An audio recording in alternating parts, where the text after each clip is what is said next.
सीतापुर के रामपुर कला थाना क्षेत्र में एक दोस्त द्वारा दूसरे दोस्त पर बांके से प्रहार किए जाने की खबर सामने आ रही है। क्या है पूरा मामला, इसके लिए हम सीधे फोन लाइन से जुड़ते हैं आई इंडिया के रामपुर कला संवाददाता अजीत सिंह के पास। तो अजीत बताइए क्या पूरा मामला है और एक दोस्त ने दूसरे दोस्त पर क्यों प्रहार किया? जी प्रियांशु जी, आपको बता दें रामपुर कला क्षेत्र के दोघरा में आज उस वक्त हड़कंप मच गया जब कई सालों से एक साथ रह रहे दोस्त ने जब दूसरे दोस्त से बांके पर प्रहार कर दिया। जानकारी के मुताबिक आरोपी जो झगड़ू है पुत्र मयाराम और जो चोटिल है रामगोपाल पुत्र रामासरे शिवपुरी रात में एक साथ शराब पिए और खाना भी खाया और सुबह करीब 3 बजे झगड़ू ने रामगोपाल पर बांके से प्रहार कर दिया, जिससे रामगोपाल बुरी तरह से घायल हो गया।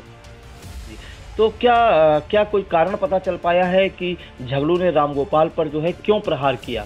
अभी घटना की पुष्टि नहीं हो सकी है और जो है एसओ जितेंद्र जी ने बताया हुआ है कि घटना की जानकारी हुई है, तहरीर मिलने पर आवश्यक कार्यवाही की जाएगी। और जहां तक एक जानकारी मिल रही है प्रियांशु जी, आपको बता दें जो घायल का दामाद है, रामगोपाल का जो दामाद है संतोष वर्मा जी, उसने बताया हुआ है कि हमारे ससुर ने हमको बताया है कि झगड़ू ने मेरे पे बांके से प्रहार किया हुआ है। ये जानकारी आ रही सामने। तो ये किसके घर पे रहते थे वहाँ और क्या करते थे, कितने सालों से रह रहे थे? ये जो जानकारी मिल रही है लगभग 25 वर्षों से एक साथ रहते थे। ये खेतीबाड़ी का काम करते थे। रामगोपाल के 2 पुत्र थे जो बाहर मतलब जो प्राइवेट जॉब करते हैं। घर में केवल रामगोपाल, झगड़ू और उसकी जो बहू है वो और एक किराएदार रहता है सिद्धार्थ श्रीवास्तव जी।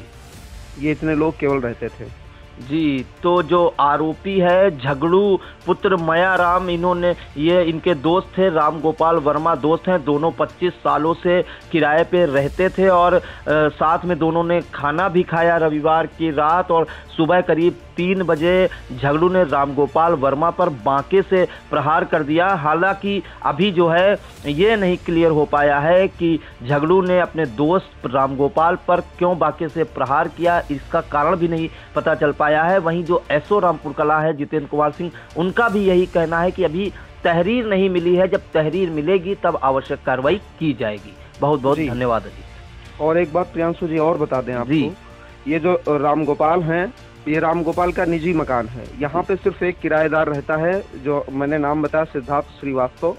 बाकी ये चारों लोग साथ में रहते हैं और इनके जो बच्चे हैं, बच्चे बाहर हरियाणा में जानकारी मिली है प्राइवेट जॉब करते हैं। और रामगोपाल की पत्नी कई वर्ष पहले मतलब गुजर चुकी हैं जी। तो ये परिवार साथ में रहते हैं। तो जो किराएदार हैं सिद्धार्थ श्रीवास्तव, उनसे कुछ जानकारी मिल पा रही है? जी, उनके द्वारा हमें जानकारी मिली हुई है। सिद्धार्थ ने बताया हुआ है कि रात्र में हम मोबाइल देख रहे थे, तभी हमको सुबह 3 बजे लगभग जानकारी मिली कि कुछ आवाज़ मिली। उसको लगा कि कोई जानवर है और उसके बाद जब ज़्यादा आवाज़ मिली तब जो सिद्धार्थ है उसने रामगोपाल की बहू को आवाज़ दी और बाहर निकले तो देखा कि जो रामगोपाल था वो घायल अवस्था में बाहर पड़ा हुआ था, जिससे उसने पुलिस को जानकारी दी।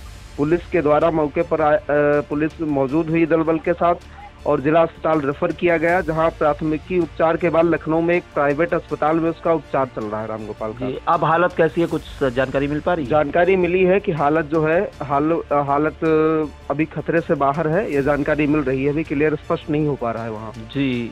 तो रामगोपाल जिन पर हमला किया था झगड़ू ने, उनके दोस्त ने 25 सालों से रहते थे, उन पर बांके से प्रहार किया और उसके बाद यहाँ सीएससी पहला में प्राथमिक उपचार के बाद उन्हें लखनऊ भेजा गया था, जहाँ उनका उपचार चल रहा है। फिलहाल उनकी हालत अब ठीक बताई जा रही है। तो बहुत बहुत धन्यवाद अजीत। हम ये कह रहे थे कि कल रात को हम मतलब देख रहे थे CID क्राइम पेट्रोल देख रहे थे मोबाइल में, लीड लगाकर अक्सर सुनते हैं। शनिचर की रात को पूरी रात जागते हैं और संडे को सो जाते हैं। तो 3:30 बजे करीब लगभग हम नाटक देख रहे थे, ठीक है। तो लीड में जो आवाज सुन रहे थे मतलब नाटक की, तो एकदम से बाहर से आवाज आ रही थी चिल्लाने की एकदम से। तो हमें लगा कि कोई ऐसी मतलब गाय बैल को हाँक निकली चिल्ला रहा है, मगर लेकिन बहुत देर तक चिल्लाता रहा। तो फिर इसके बाद हमें समझ में नहीं आया, तो हमें मतलब डर लगने लगा कि कहीं ऐसा तो नहीं चोर वोर आ गए।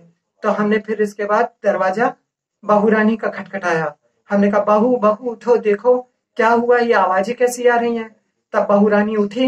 तब तक हम ये कमरा जो आप देख रहे होंगे इसका हमने तार जोड़ा और तार जोड़ने के बाद लाइट जलाई, टार्च उठाया। तब इसका जब बहू रानी पहले बाहर गई, उन्होंने देखा कि उनके मतलब जो ससुर जी थे उनके ऊपर किसी ने हमला कर दिया। तो उतनी देर में हम टार्च लेके जब बाहर पहुंचे तो हमने देखा कि खून से लथपथ मतलब पूरा कटे पिटे पड़े हुए थे और खूब खून बह रहा था उनके, हद से ज्यादा।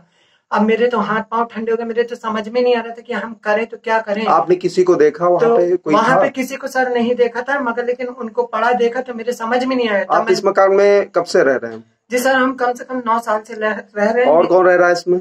और मतलब जो मकान मालिक है और उनकी बहुरिया और उनका लड़का रहता है। 2 दिन से लड़का है नहीं, कहीं गया हुआ है। खाली बहुरिया रहती थी और हम रहते थे। बहुरिया अपने कमरे में रहे, हम अपने कमरे में रहते थे।